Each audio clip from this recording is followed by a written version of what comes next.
Hey, welcome to the Drinking Shed. We're back, and we're going to do something a little bit different tonight. We're not going to talk about whiskeys. We're going to talk about the south of the border whiskeys, so to speak.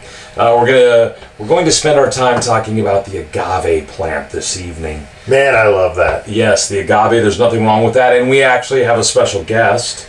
The Lucha Libre! Yes, the man himself. If you haven't been to Mexico City and seen the Lucha Libres wrestle, I recommend that you do this because they all are awesome, and you get to wear the same mask that they wear, and you root for them when you're in the crowd. It is an awesome experience. You need to do this. Hence the reason why we have the Lucha Libre. Yes. Yeah. Very important. Yeah. So let's talk about the let's talk agave. Well, let's talk about what is an unaged agave spirit. What is that called?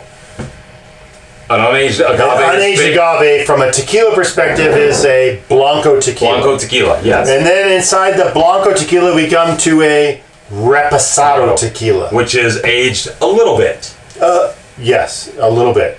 And then we come to a 1 year or older tequila, añejo. And that's an añejo.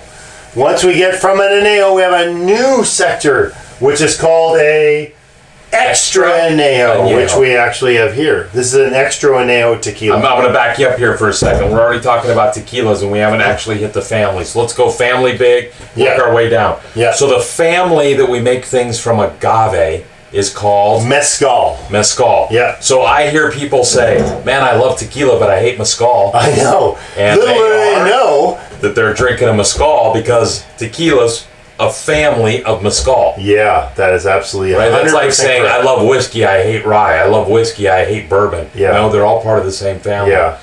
So what's the difference between a mescal and a tequila? So there's two main things that are different. Okay. One is tequila in its form is a Blue Weber agave. Okay. It has to be Blue Weber agave to be a tequila, All right. which is from the town of Tequila in Jalisco. That is the number one factor for that. I just love a town named Tequila.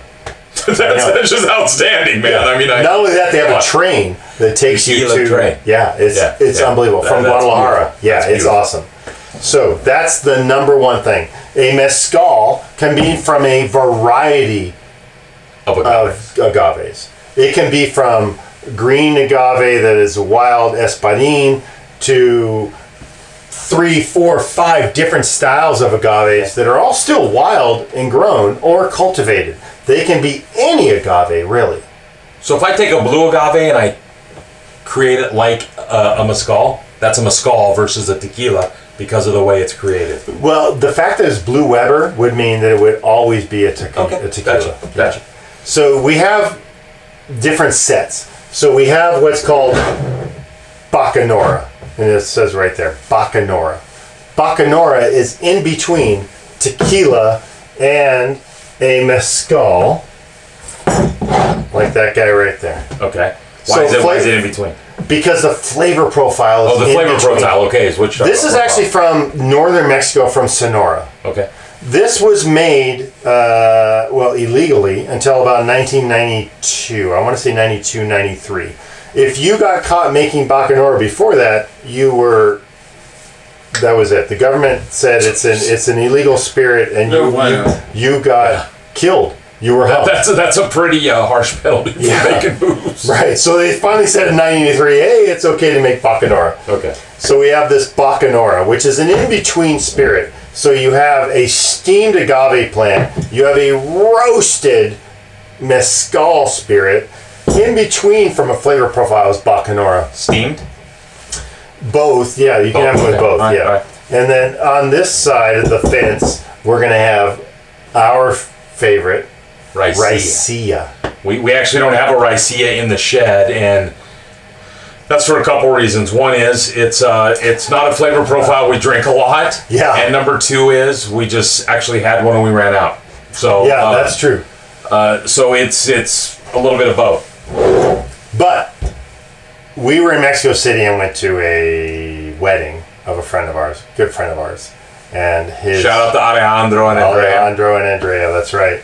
And by the way, with Alejandro and Andrea, we still have their shot glasses here on top, and they will forever be in our bar because of that. Yes. So shout out to them. So Alejandro married, obviously, Andrea. And Andrea's father has a PhD in Raicilla. So he has a PhD in making booze. In making Raicilla. I chose the wrong career path. Yeah. So we drank. Yes. Let's just say we drank enough Raicilla to make most people cringe. And people. I actually did cringe. Yeah, a lot of people cringed. Yeah, and a lot of people kept. They did a lot of different things during that evening, but they had a great time. Everybody had a great time. The next day was not pleasant. Yeah.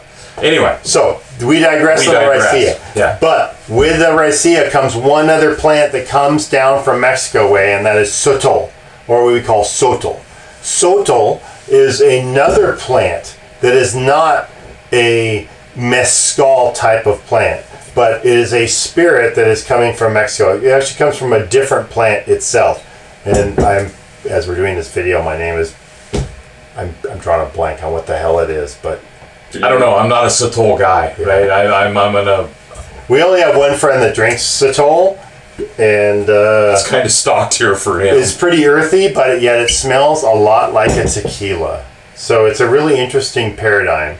So just know that you have tequila, mescal, bacanora, Raicilla, and sotol. Those are your overarching agave-based spirits, and then cousins of agaves, because sotol is a cousin of that. And I can tell you one place that you should go look. So there's I'm going to call him a friend of ours. His name is Max. Max runs a website, and Max has this place called Mescalistas. And Max and the Mescalistas out of San Francisco, all things agave based. So Max knows his stuff, and I've been through one of Max's tastings, and I've sat through different types of bacanoras, different types of tequilas, and different types of mezcals, while having different foods to go with.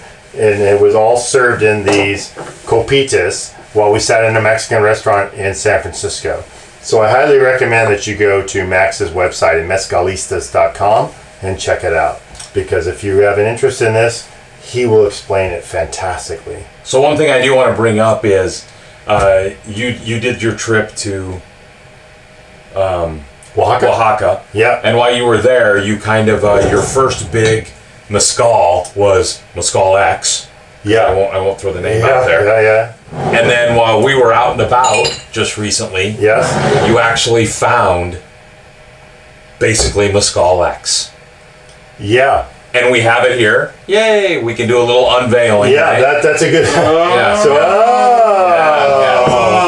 man, I was actually just not even thinking about that. Yeah. Thank you for that. Yes. Yeah, so this is back at least 10 years ago, maybe even more, one of the first times I was in Mexico City and had to go to Oaxaca after I got done working. Porfirio was one of the first brands that I had enjoyed their tequilas. And their Joya, this is an Anejo Mezcal made by one of the related brands of them, and we just picked this up tonight. Yes. Tonight, of all things. Yes. We went to a store and somebody had this in stock. Yeah. It's unbelievable. I mean, look, when I was in Oaxaca, it was like $20. Now it's $120. So things have changed price-wise. But it doesn't take away from the sentimental value for this. I would have paid $200 for it, yeah. And it's always kind of interesting to run across that, right? So it doesn't matter if you're whiskey, doesn't matter if you're mezcal, doesn't matter if you're tequila. When you run across that first one that you really enjoy, and you see it, you're like, man, I gotta have that. It may not be, it's almost never the same taste that it was, but my friend John and I were the Americans teaching down in Mexico City. And the Mexico City employees were so nice to take us in and take us to their house to teach us how to make chili en nogada and to drink the different mezcals and the different tequilas. This is the one that stood out for us, and I'm just thrilled to have been able to have found it tonight. So you never know where the journey for any agave-based spirit is going to take you, be it Bacanora or mezcal or tequila. And by the way, this tequila here, this is an interesting piece for you to know. This tequila here is actually an añejo. It's a Herradura, but it's called Herradura Ultra. It's actually the same as this is here, but look at the difference in the color. They're two different colors. So why is that? They run it through a process. Yeah, they run it through a charcoal process to remove the color. So you get just fresh agave and a bit of what I would say vanilla. That's the flavor I get when I drink it. It's a vanilla front. It's outstanding. It's unbelievable. You need to get a bottle of this. If you're an agave person, you need a bottle of this to go with your collection. Yeah. So that's it for us for just a quick boom into agave-based spirits. So we're going to do an episode where we take these and we start making some drinks with them. Yeah. Because we talk about Mexican old fashions, we talk about different kinds of Manhattans we can make. Yeah. Even a different way to make a couple of margaritas that we enjoy quite a little bit. So we'll get to that in another episode. But for now, we kind of just gave a quick primer on, hey, when somebody says an agave plant and they tell you they hate mezcal but they love tequila, you can tell them, let me tell you why you're wrong about that and you actually love mezcal. Yeah. But anyway, mezcal. Just don't, no drinking of the mixto.